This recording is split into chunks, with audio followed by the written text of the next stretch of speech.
AllBall TV. They scared, but I'm not. They don't like comentario. Y suscribe. OG Anunoby. He said a little money ain't enough money. A lot of money ain't enough money. I'm sticking the Knicks up. According to Mike A. Scotto, thank you, John Macri from Knicks Film School, for posting this, extracting it out of that would-be paid-for column. Not happening. Thank you, John Macri, as he takes an excerpt out of a Mike A. Scotto contribution from somewhere. The George interest surfaced at a curious time after the Knicks lowballed forward OG Anunoby during early free agent discussions on a potential new deal, as Brian Windhorst first reported and league sources confirmed to Hoops Hype. I guess that's a Hoops Hype article. When the Knicks first acquired Anunoby, the belief was that he'd land a deal in the $30 to $35 million a year range. League sources told Hoops Hype. Now, however, that value has gone up, starting at $35 million annually to his maximum starting salary for next season. Sources said New York remains committed to re-signing Anunoby, and despite the start to negotiations, the Knicks remain the favorite to keep Anunoby this summer in the eyes of rival executives. In other Knicks free agency news, the team is expected to offer Isaiah Hartenstein the full 4-year, $72 million maximum deal at their disposal to try and retain him in free agency. League sources told Hoops Hype. They got some more deals. Obviously, Scotty Barnes re-upped. He signed for a mega deal. Tyrese Maxey had a mega deal. So I guess a lot of Knicks fans are up in arms about this. Right? Does OG deserve the $35 million? Oh.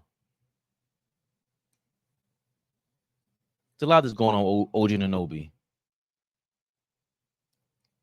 The fact that when he was in Toronto, the word was that he would take a pay cut if he came to New York. That was being thrown out there. Then it was confirmed after he switched agencies from Clutch to CAA, in case we forgot. There's also the fact that I don't know how close it was or how exactly he became a partial owner or an owner of a basketball team out there in Europe, in England.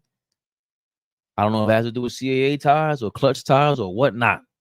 But $35 million a year.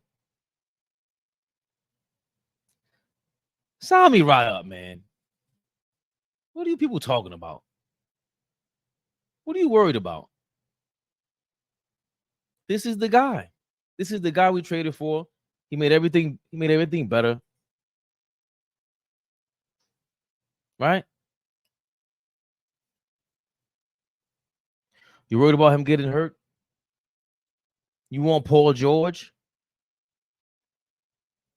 Paul George has never been as good defensively as OG Anunoby. Ever.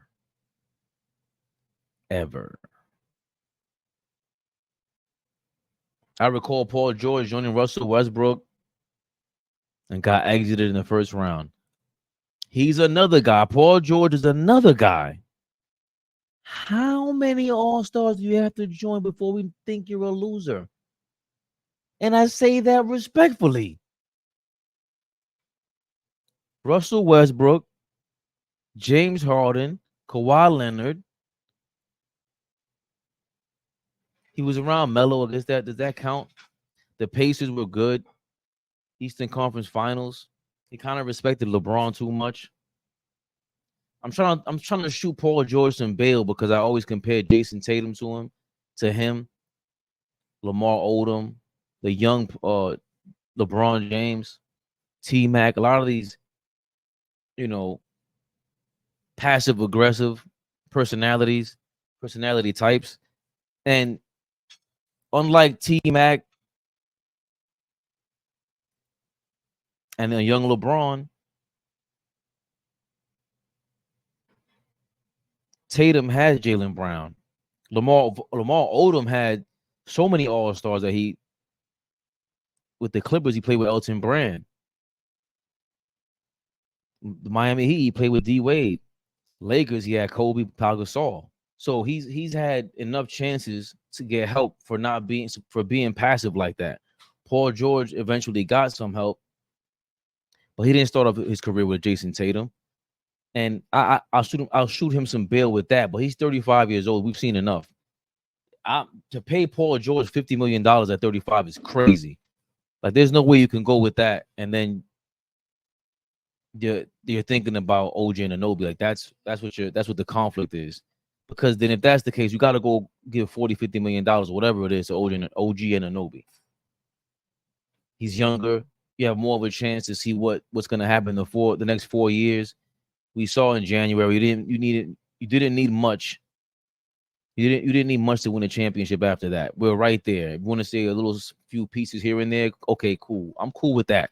But if that's the conversation for you, Paul George or OG Anunoby right now,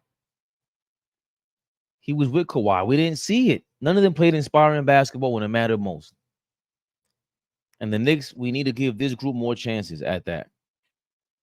That's bottom line for me. It's just OG has proven he's that great. If it's $35 million, I am surprised. I would be surprised if there's nothing to do with injuries. There's no language about him being hurt. That wouldn't make sense to me, because that's been your client for how long now? At least almost a year. Yeah, it's been a year so far.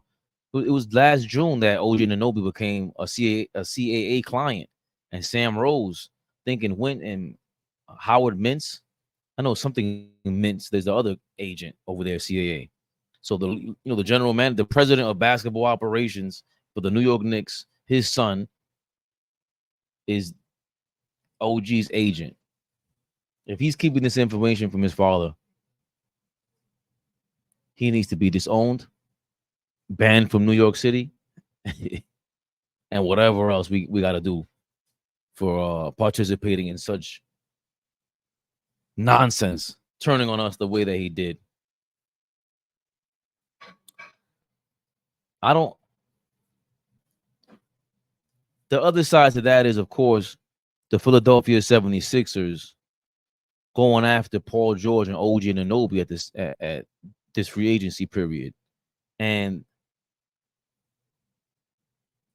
that's understandable, where the thought of it, the nightmare of it, can sway you one way or another. Because not only thinking about Paul George and OG Anunoby, to not have a chance at one of them on the team, and then you let the opportunity go, it disappears, it slips out of your hand, and your rival, your immediate divisional rival in the Philadelphia 76ers, sign both of them. That's like a nightmare scenario. That's a nightmare scenario, right?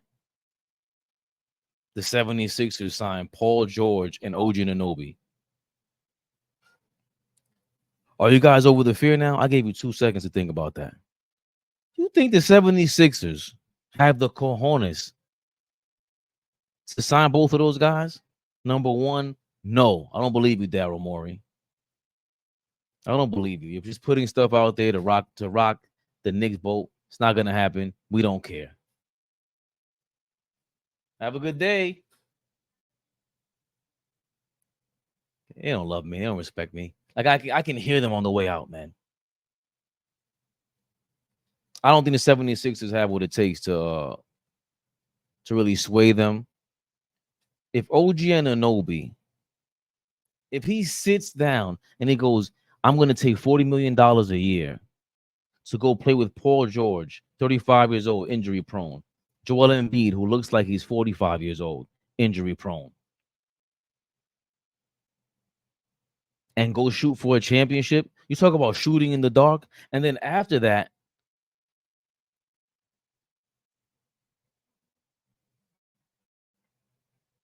they make it to the playoffs. You think Joel Embiid can make it? You just played him in the playoffs. You saw what he's about.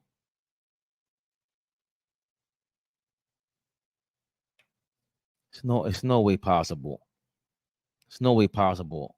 Along with that, that would mean that OG Anunoby would have turned on all of his words, because you said you would come to the Knicks on a discount. If it was New York, you'd come for a discount. So obviously that could mean the Nets too, right? If you're saying New York, that was pretty unclear. And the other thing to that was he said, OG Anunoby said he wanted a bigger offensive role than he had in Toronto. So, you know, Nick Nurse and the new coach, Darko, whatever his name is, wasn't using him right in Toronto. And he was upset by that. I don't know if it's rightfully so, because I don't see much in his offense that's like, why do you want the ball 30 times or 25 times? So do what? OG, what are you going to do with the ball? Come on, man. Let's be honest with you, OG. Right? And if you're in Philadelphia, you're going to go get the ball. You're going to go get the ball. But are you sure that culture is where you want to be at to learn how to establish yourself offensively in this NBA? And then you're telling me you want a bigger offensive role, and you want to play alongside Joel Embiid and Paul George? They need 25 shots themselves. You saw how it was with Brunson and Randall. He got the ball. We were sharing the rock, man. They don't have those guys over there. I don't think so. Paul George is not a great passer like that. I know what he did with the Clippers, but he's not a great passer. And then defensively, they might be great when you and Embiid hit on the court together, but that depth will be short, and Philly ain't New York. You could win 3 championships over there. They're not going to care like this. All you need is one over here, baby. And for the rest of your life, we keep telling you guys that. You don't believe us for some reason. Julius Randle knows. He was on Carmelo Anthony's podcast. Says nothing like New York after booing us. Get your act together, Julius, because you still all over the place to me. I'm from Texas, and not in. You better understand. So yeah, that's the conclusion. That's the hunch that I'm getting. OG, no way you want a bigger offensive role and you're going to go to Philadelphia. When they made that trade, they're saying, all right, we made our pitch to OG. They had the espionage move with Sam Rose, Leon Rose's son, becoming his agent. Because we don't really know, how did you communicate with CAA if you were with Clutch the whole time? You know Clutch and CAA had beef. How did you get into communication with CAA? How did all that happen for the news to leak out that you would take a pay cut if you could join the Knicks or join and come to play in New York? And then it happens, you're here, and you're holding us hostage for this. I don't know. I'm just not sure they can actually that he can just leave like that. It can't, and it won't be for Philly. Not with that Paul George and OG and Embiid. Like, I don't believe that at all whatsoever. And Tyrese Maxey, that's what you wanted to how you wanted to play more offensively. AllBall TV. They scared, but I'm not. They don't like comentario. Y suscribe.